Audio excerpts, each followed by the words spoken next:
provide solidarity, and also it is very important to understand what went wrong because so many lives have been lost. It is extremely important. I think it is being investigated. In the future, whatever corrective measures need to be taken will be taken to protect people and to protect lives. I think that should be the course of action. Like I said, taking utmost seriousness of the incident.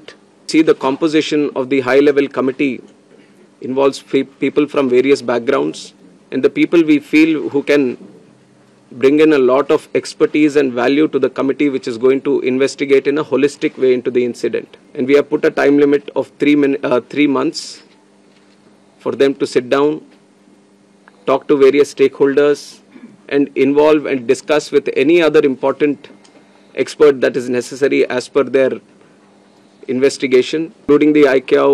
Many international organizations have also time and again established that. পাখির ধাক্কা বলে ব্যাপারটাকে চালিয়ে দেওয়া হচ্ছিল, এখন দেখা যাচ্ছে যে পাখির ধাক্কা বিষয়টা নাও হতে পারে। ডবল ইঞ্জিন ফেল করলো কি করে?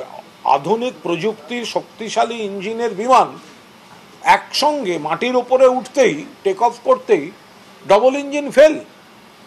অ্যাকচুয়াল কারণ কি? ঠিকমতো এখানে নজরদারি হয়েছে কিনা, মেইনটেনেন্স হয়েছে কিনা, গাফিলতি ছিল কিনা। আমদাবাদে বিমান বিপর্যয়ে মৃত্যু মিছিল, যেখানে এই বিমানটি ভেঙে পড়ে সেই জায়গায় যে ধ্বংসাবশেষ পড়ে রয়েছে তা সরানোর কাজ চলছে। গতকালও আপনারা দেখেছেন এই ধ্বংসাবশেষের নিচ থেকেই দেহাংশ উদ্ধার হয়েছে। অন্যদিকে যে ছবি দেখা যাচ্ছে আমদাবাদ সিভিল হাসপাতালের মর্চুয়ারি কমপ্লেক্সে, সেখানে এখন স্বজনহারাদের ভিড়। ডিএনএ ম্যাচিং এর পর আত্মীয় স্বজনদের হাতে তুলে দেওয়া হচ্ছে দেহ।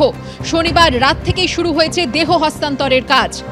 আমদাবাদের মেঘানীনগরের বিজে মেডিকেল হস্টেল, সেখানে ধ্বংসস্তূপে পরিণত হয়েছে। মেঘানীনগরে ধ্বংসাবশেষ সরানোর কাজ চলছে। ধ্বংসস্তূপ থেকে মৃতদেহ দেহাংশ উদ্ধার হয়েছে। আর এই মুহূর্তে সরাসরি চলে যাব আমাদের প্রতিনিধি ব্রতদেব ভট্টাচার্যের কাছে। ব্রতদেব, ধ্বংসাবশেষ সরানোর কাজ চলছে, আমরা জানি, সেই কাজ কোন পর্যায়ে রয়েছে? অন্যদিকে দেখা যাচ্ছে যে সিভিল হাসপাতালের যে মর্চুয়ারি কমপ্লেক্স, সেখানে স্বজনহারাদের ভিড়, কি ছবি?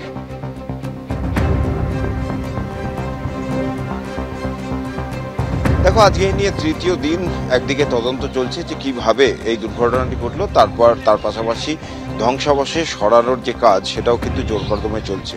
এনডিআরএফ এর জওয়ানরা তারা সকালবেলায় চলে এসেছেন এবং একটা বিস্তীর্ণ এলাকা জুড়ে কিন্তু এই বিমানের ধ্বংসাবশেষ পড়ে রয়েছে এবং সেটা সরানো রীতিমতন কিন্তু কঠিন কাজ, কারণ 157 ফুট লম্বা এই বিমান, সেটা ভেঙে পড়ার পর সেই বিমানের অংশ বিভিন্ন জায়গায় ছড়িয়ে ছিটিয়ে গেছে এবং শুধু তাই নয়, যে বিল্ডিংয়ের সামনে পড়েছে বা যে বিল্ডিংয়ের উপরে পড়েছে তারও ধ্বংসাবশেষ রয়েছে।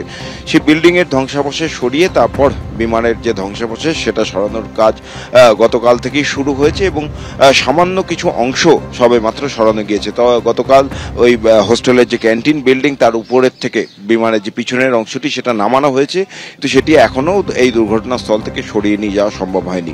এনডিআরএফ কর্মীদের মোতায়েন করা হয়েছে, তারা এই ধ্বংসাবশেষ অর্থাৎ বিমানের যে অংশগুলি বিভিন্ন জায়গায় খণ্ড বিখণ্ড হয়ে পড়ে রয়েছে সেগুলো এতই আকারে বড়, সেগুলোকে ছোট ছোট টুকরোয় কেটে তারপর এখান থেকে নিয়ে যাবেন।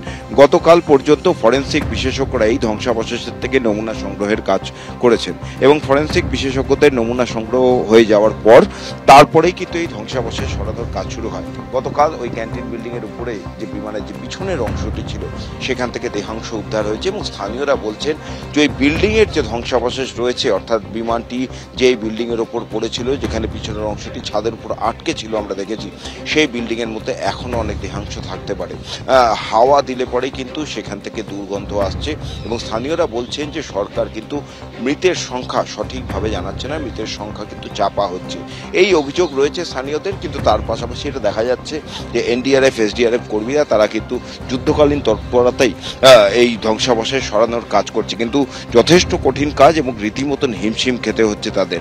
আহমেদাবাদ মিউনিসিপ্যাল কর্পোরেশনের যারা কর্মী তাদেরকেও মোতায়েন করা হয়েছে এই এনডিআরএফ এসডিআরএফ এর যে দলগুলি এখানে উদ্ধার কাজ চালাচ্ছে তাদের সাহায্য করার জন্য, এবং পুলিশও রয়েছে এবং বিশাল বিশাল পেলোডার নিয়ে আসা হয়েছে, কারণ বিমানের যে অংশগুলি ভেঙে পড়েছে সেগুলোকে কাটা হচ্ছে প্রথমে ছোট ছোট টুকরোয়, তারপর এখান থেকে ট্রাকে করে সেগুলোকে নিয়ে যাওয়া হচ্ছে।